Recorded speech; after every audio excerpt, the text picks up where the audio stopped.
Well, thank you very much for joining us for this toxic footprint webinar. I hope that you find it informative and enjoyable, if to be honest, somewhat concerning, some of our findings. So let me commence, and thank you for being so prompt. So toxic footprints, welcome to this webinar by Planet Tracker. For those of you who don't know, Planet Tracker is a not-for-profit think tank that aims to align financial markets with a sustainable future. Today, we're going to share with you our analysis that we've undertaken on toxic releases and link those releases to the financial institutions that finance this, whether it's equity, debt, or whether they were underwriting various instruments. We actually, in truth, expect many of the financial institutions that you will see probably are not aware of their toxic footprint. Whether that's deliberate or not, we'll leave that for you to decide. I'll commence by giving you a very brief overview of our analysis, and then I'll hand over to Chris, our head of data at Planet Tracker, to actually run you through the dashboards, so that if you want to go and look for whether it's pollutants, companies, investors, you're able to do so. If you have any questions at all, please do put them in the Q&A, and we'll endeavour to answer those. Even if you want to recap on something that one of us has said, or if Chris going through the dashboard, please do. It's not a problem to briefly recap and remind you where various things are on those dashboards. So let me begin straight away. We believe that toxic releases really matter, but they're often forgotten. They're a dirty secret of the chemical, petrochemical and plastic industry.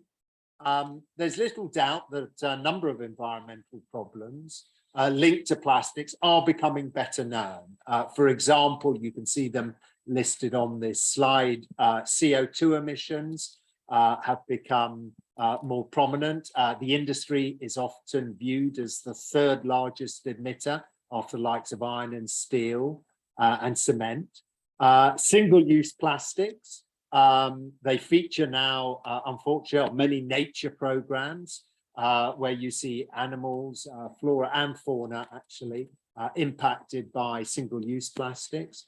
There's the sort of physical plastic pollution that you get on land, that you get in waterways, and more prominence has been given to that ends up in oceans. And disturbingly, microplastics, which we've still got a lot to learn about, but some of the findings there are also becoming more disturbing. But what about toxic releases? Well, I guess firstly, I should start by saying, well, what do we mean by a toxic release? So it seems safe to go to the Environmental Protection Agency in the US. They define toxic releases as pollutants that either are known or suspected to cause health effects, such as cancer, and cause environmental damage. Some other characteristics, they're numerous. In fact, in this database, there's over 200 that you could search for if you so wish. They can be attributed to various facilities. So that makes them helpful in tracking. Obviously, once they've left those facilities, it can be more difficult to do so. But the point is they can be sourced. Perhaps one of the most famous areas, unfortunately, in the world are the 150 petrochemical plants along the Mississippi River in an area called Cancer Alley, nearly 140 kilometers long from Baton Rouge to New Orleans. More and more evidence shows that they can persist for a very long time in the environment. You've probably all been hearing more and more about the PFAS, the so-called forever chemicals, and people are considering whether these will ever disappear from the environment. They can disperse over very large areas by a variety of media, sort of land, water, air. Health implications are becoming better known, and unfortunately, it's rarely good news. And many financial institutions are involved in the industry, whether they know it or not. And even though our focus in this particular study was the Gulf of Mexico, we've identified over 7,000 financial institutions. So we set out to reveal this connection between the financial players and whether their business is at risk, whether communities are at risk. And how did we do that? Well, we did focus on the US Gulf of Mexico, as I said, on the states of Louisiana and Texas. It's an area that we've actually looked at before in our research. So please do go to our website. It's open access basis. It's planet-tracker.org. We looked at, in a previous research called Stormy Outlook, about the plastic production corridor that you get along the coast there. We very deliberately targeted refineries and petrochemicals as the source facilities. We've used public databases, so you're very welcome to go and examine those databases, and hopefully, well, I'll show you some other material that we've released with this report that allows you to go and do that fairly easily, we hope. So we've looked at the European Protection Agency data sets. There's actually a number, and Chris will refer to those. We've used the North American Industry Classification System, NAICS codes. Why did we do that? Because that is mainly used by federal statistical agencies in the US to classify businesses by type of economic activity. And then you'll probably recognize on this slide a couple of the financial databases, Refinitiv and Orbis, allowing us to connect those emissions to various financial institutions. So a tiny bit more about the methodology. As I say, the petchem facilities are based on business activities reported to the EPA. This is not Planet Tracker making up a definition. We wanted everything to be easy to follow so that you can replicate the methodology. As I've said, the data is mainly from the EPA, including releases and health impacts. We'll show you a bit on health impacts.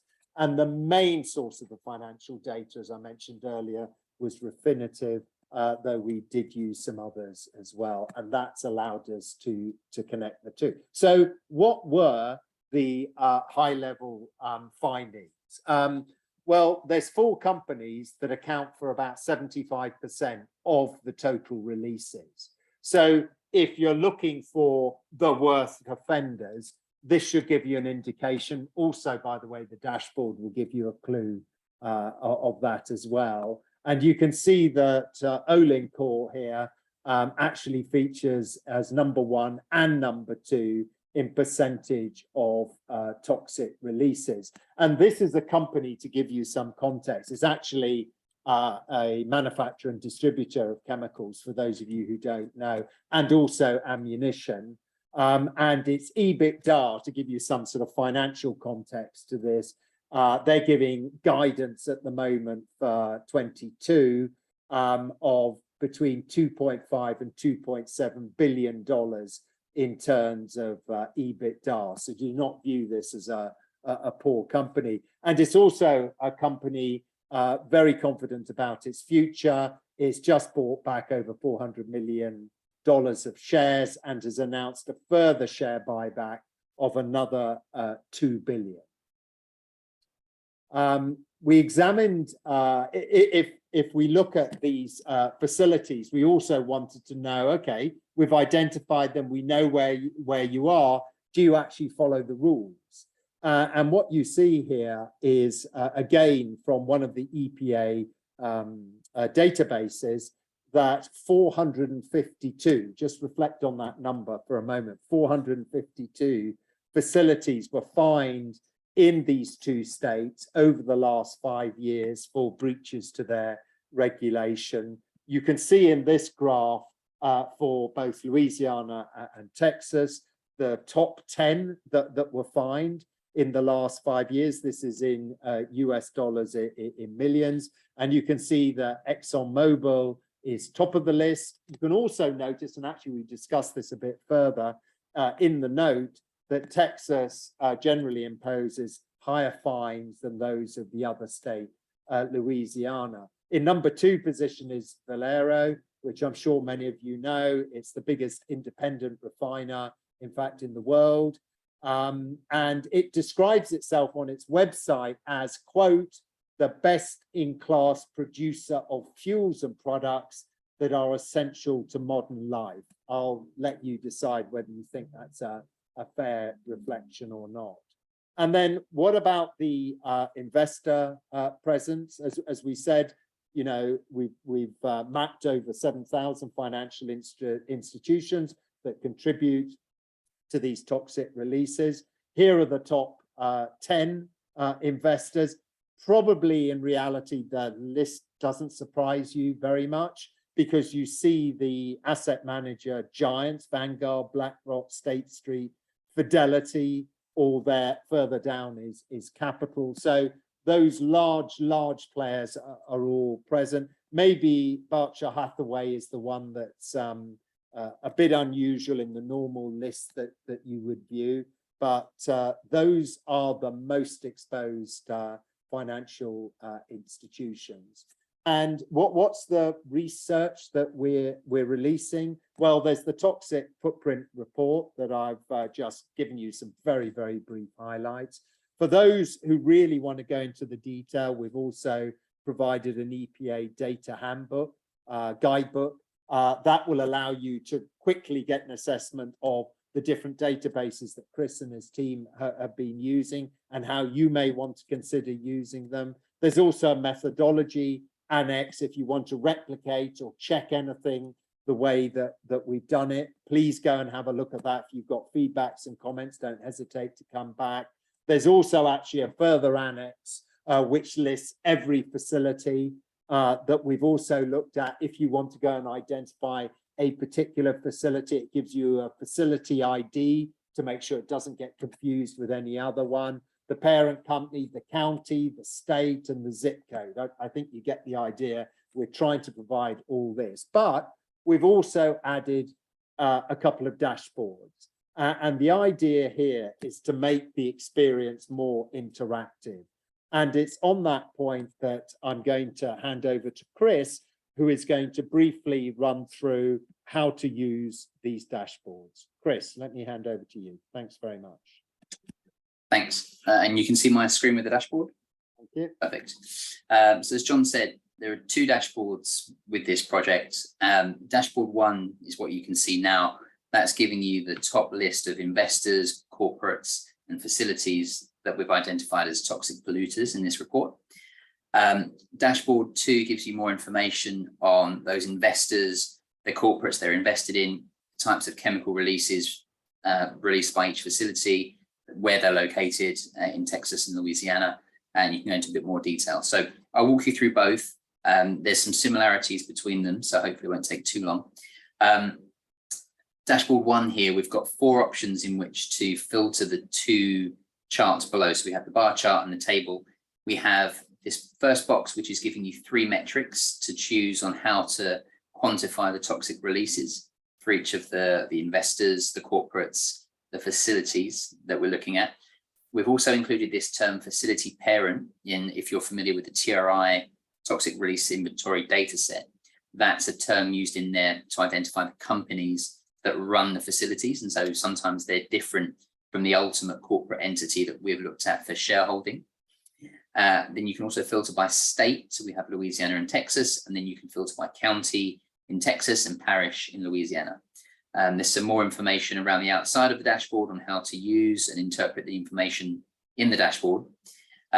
You'll see in certain points, so at one point on dashboard 1 and 2 places in dashboard 2, there's a little light bulb, which if you hover over, gives you some information on the metrics that we're using to quantify toxic releases. So we have 3. We have 2 health impact metrics and 1 metric, which is just the quantity of toxic chemical released by that either investor, corporate, or facility. And so the quantity released, the most simple metric, that comes from the TRI. The 2 other metrics are trying to estimate the impact on human health. and they come from another US EPA data set called RISI, which stands for Risk Screening Environmental Indicators. And the raw estimate is what we've used in our report. If you're familiar with the RISI data set, this is also called RISI hazard. The raw estimate here, that takes the quantity in pounds and multiplies the toxicity factor for that chemical, which is also dependent on how that chemical is released, whether that's to air, land, or water. And then that gives you an idea of how toxic that chemical is, as well as the quantity of that chemical released. The modeled estimate goes one step further and tries to estimate how that pollutant travels through the environment to actually reach human populations. So it can reach and adversely impact human health by being ingested through drinking water or through eating contaminated fish, or it can be inhaled. So if it's ethylene oxide and that's been emitted to air, that's one of the routes in which the EPA estimates an impact on human health. There are a few other routes in which the EPA does not consider an impact on human health, where there could be a potentially significant impact that's being ignored. And so one of those is if a chemical, for instance, in sludge, is applied to an agricultural field or near agriculture, and then that pollutant is absorbed into the food and then eaten and consumed by local populations. That the health impact of eating that food is not considered, as well as if a local population or animals drink the groundwater, which is contaminated by these pollutants. There is also no estimate to the impact on the environment. So this is just purely the impact on human health. If I start selecting some of the filters, so that I'll leave it as the default impact on human health, the raw estimate. And if we click on corporate, we then get an updated list of the top toxic polluters in the chart below. On both dashboard 1 and dashboard 2, everything is interactive. So by clicking on one entity in one chart, it will update all of the other charts in the view. So for instance, if we're interested here in Covestro, we can click on that and we get, sorry, not right click, just a left click. You then get an updated investor list on the right-hand side. So the top investors, BlackRock, T. Rowe Price, etc. The bar chart here also shows you the number of facilities that the investor is exposed to, or the entity is exposed to. So going back to investors, we can see BlackRock is exposed to 215 facilities, Vanguard 209. For instance, we click on corporate, we see that Olin Corp has 2 facilities, Valero 15, etc. You can also use the charts the other way around. So if we're interested in corporates, but we want to see, for instance, who Morgan Stanley are most exposed to, or the holdings that they have, we click on Morgan Stanley, and then the list updates, and we can see Olin Corp, Valero, Huntsman, and the list has changed. The way that we anticipate or hope that a user interacts with the dashboard is by going to dashboard 1 first to find out a list of companies or an entity that they're interested in, and then going into dashboard 2 to find out more information on that entity. It can work the other way around. If you find something interesting in dashboard 2, a particular investor, for instance, and you want to know a bit more about the value of their holdings, you can also come back, obviously, to dashboard 1 to get that information. So if I flick over to dashboard 2, hopefully my screen is updated. You can see that. Great. And we have very similar information. So we've got here how to choose, how to quantify toxic releases. That's the same as we saw on dashboard 1. We have the same light bulb, which explains in the same way the health impact metrics. We can also filter for investor. You can type in the name, or you can check the boxes here, and you can view the investor you want. Then we have some more drop-down options hidden beneath this icon. So by clicking on that, you can also filter for corporate, facility, state, and county and parish, as in dashboard 1. But you can also select just carcinogenic chemicals or not to also update all of the other charts. If you're interested in a particular chemical, so if you can see in dashboard 1, in chart 1 here, we've got asbestos, cobalt, some other chemicals. If you're interested in a chemical you can't find, there's this chemical name highlighter. You can either click and select one, or you can type in a name of a chemical and then it will highlight on the chart where that is. When you hover over a chemical, you'll also get, again, the description of that chemical, of the metric that we've used to quantify the impact of that chemical, but also you get a list of some potential health impacts of being exposed to that chemical, and then a link to an external website, PubChem, where you can find out some more information. Chart 2 is showing you where those facilities are located for the investor that you've selected in this box here. And the size of the bubble in this chart relates to the quantity of toxic releases according to how you have chosen to quantify those releases here. And so the bigger the bubble, the bigger the toxic release. So the big one here being from Olin Corp in their Iberville plant, you can see the quantity of toxic releases. You can see that the main activity at the site is the manufacture of basic organic chemicals. You get onto chart 3 next to that, which is meant to help you identify the facilities in which you may want to target and engage with. And so this is meant to be displaying as a box plot, but when we have all of the facilities plotted on the box plot, it sometimes appears as a line. And so we'll filter the other charts in a second, and you can see that this will appear as a box plot.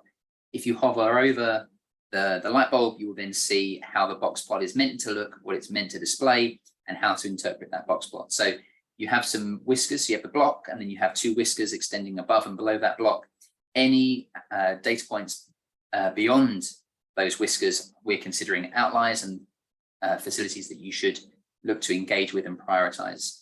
And above that, you have also the investor rank. So once you've selected an investor over here, the rank will update and show the rank of the investor according again to the metric that you've selected. So their rank will change based on the health impact metric or the other metric that you've selected.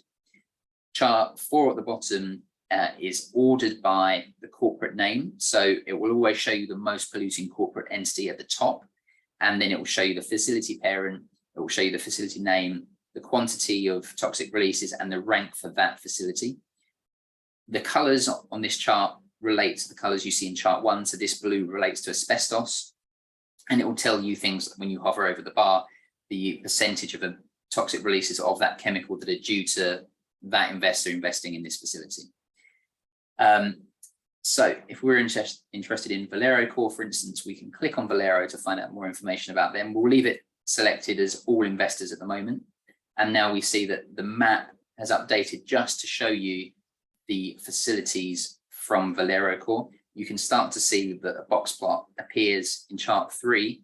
You can see big impact, or the biggest impact, is from this facility for Valero over in Nueces, and that's a petroleum refinery. If you wanted to go into more detail, you can again filter the chart again by saying, I want to look at the top 3 facilities, and then you get the refined view again, and you can see that the top 3 by this metric release 99% of the toxic chemical releases are of asbestos. Then if you're interested in how that looks when you look at a different health impact metric, you can select that and see how that changes and potentially how the ranking changes. I think that's it. I'm sure there are some questions about the metrics and how to filter the dashboard. So happy to take those now or at the end of the presentation. Yeah. Chris, I've got a couple that have come in already, which is, can you remind people how to find the most polluting facility? So sure. If we're interested in a particular investor, then I'd select that investor first to get the information just for that investor on the dashboard. Then I would look at this box plot on the right-hand side here and prioritize these data points at the top of the box plot. And then, like I showed you, you can highlight them, and that will tell you the exact facilities and the companies that they belong to and the most important toxic releases. So that's the way I would get to the most important facilities. Okay, thanks. Another one, this is always a bit more tricky. As you've said, in the top left-hand corner, you've got 3 different metrics. Which is the best one to use? It depends on what you're trying to look at. So in the report, we've used the raw estimate. And so some important differences between the health impact metrics here. So obviously for quantity released in pounds, we have information for 100% of the chemicals in the database. Then when we go to use the RISI data set, there are less, it's not 100% coverage, but the majority of chemicals do have a raw estimate. And then when you go to the modeled estimate, there are less data points available for those chemicals. So bear that in mind when selecting a metric. If you're interested in comparing between what are the most important metric or most important chemicals from a facility, I would be picking the health impact metrics. Like we've done in the report, I would start with the raw estimate because we found that asbestos is a very significant toxic chemical for these companies. And if we'd selected modeled estimate, we wouldn't have found that at all, because then asbestos goes down even smaller. Goes into here somewhere. Sorry, let's see if we can just pick that out. So that goes to that little box right there.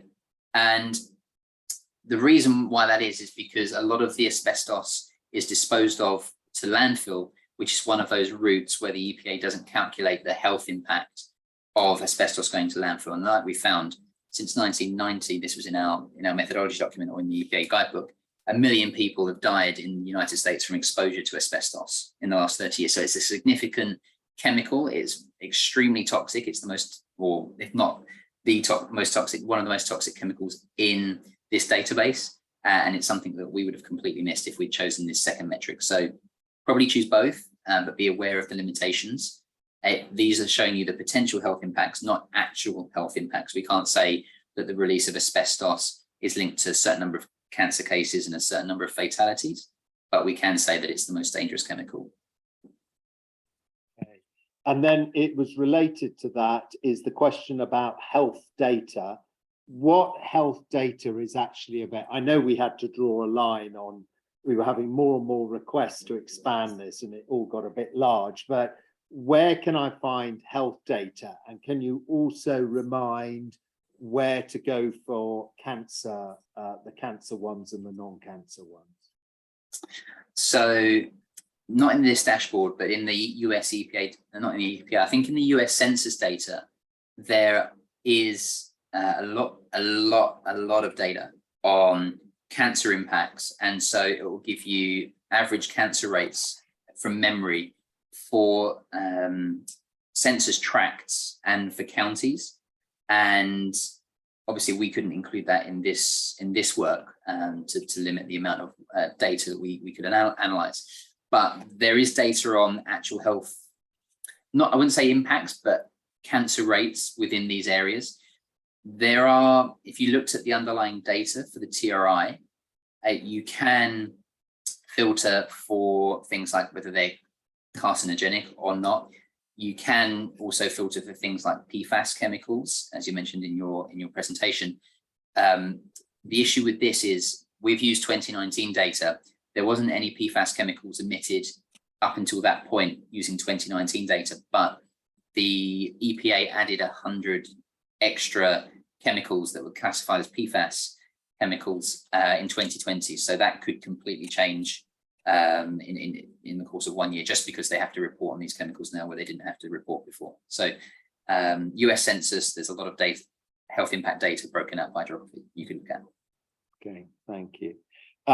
If you don't mind, Chris, I'll take the next one. The question is, when is this being extended to Europe? We're trying to get funding to do that. We've also been asked, could we extend this work in the US as well? Because obviously this is the just the Gulf of Mexico, Louisiana and Texas, and we'd love to extend it there as well. So hopefully we will, and we'll be keeping these up to date so that you can try and get the most up-to-date information that you possibly can. But yeah, we're just trying to secure funding to increase its geographical spread. Those are all the questions I've got. So we're nearly done on time. So let me see if I can go back and share, if it will. If not, I will just do, let me know, Chris, if you can you see anything yet? Or not yet. Not yet. That's completely stuck. But let's try again. What can you see? Can you see anything? We can see Google. Well, I don't think you want that, do you? So let's do that. Is that perfect? They're perfect. Okay, thank you very much for that. Sorry about that. Okay, so look, sort of rounding this off, what's our sort of ask from investors? One is, we think our investors need to be aware, basically, of the exposure that they have. to individual petrochemical facilities. And you saw that when Chris was running through things, that he was able to highlight some outliers. So I know there's a lot of data in there, but even just go for the outliers. We've shared with you, there were 4 companies accounting for close to 3/4 of all emissions. They're obvious places to start. So, are investors aware of their financial exposures to individual facilities? Have they actually even examined their toxic footprint? As I said, we're trying to make this available for all investors in this area, over 7,000. Are you actually aware of that? Do the companies that own these plants, if you are an investor in one of these plants, do they actually share pollution data with investors? Are they talking to you about it? We're not unrealistic. We understand that there are pollutants, but are they sharing this with you? And finally, do these facilities operate in the safest way using up-to-date emission technology? And shareholders, do have a choice here. Sure, as I mentioned earlier, they can just take the share buybacks, the dividends, etc. But where's the payoff in terms of ensuring that some of that cash flow actually goes into operating these facilities in the possible safest way? And when you understand that, we would argue you can make a suitable risk assessment of that particular, of all these facilities. So that sums it up. I haven't got any more questions. I hope you found that valuable. If there's any questions at all, Nicole is our head of engagement. She'd love to hear from you, or contact Chris or me. Please go to the website, have a play around, and also let us know your comments.